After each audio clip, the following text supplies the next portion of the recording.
एक संत वृंदावन गए, वहां कुछ दिन घूमे फिरे, दर्शन किए।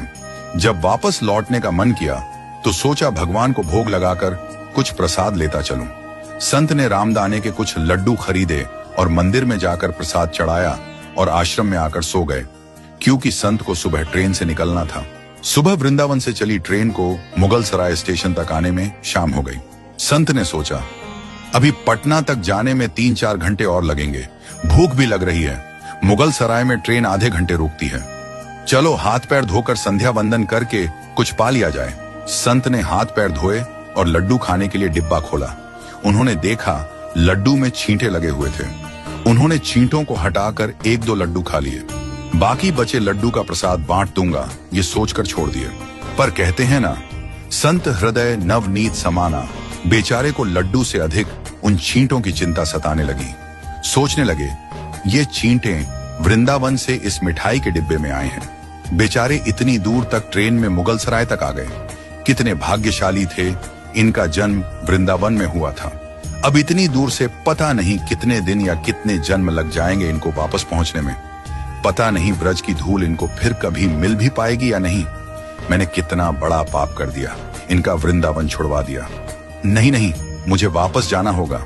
और संत ने उन छींटों को वापस उसी मिठाई के डिब्बे में सावधानी से रखा और वृंदावन की ट्रेन पकड़ ली।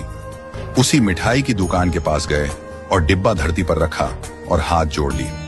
मेरे भाग्य में नहीं कि तेरे ब्रज में रह सकूं, तो मुझे कोई अधिकार भी नहीं कि जिसके भाग्य में ब्रज की धूल लिखी है उसे दूर कर सकूं।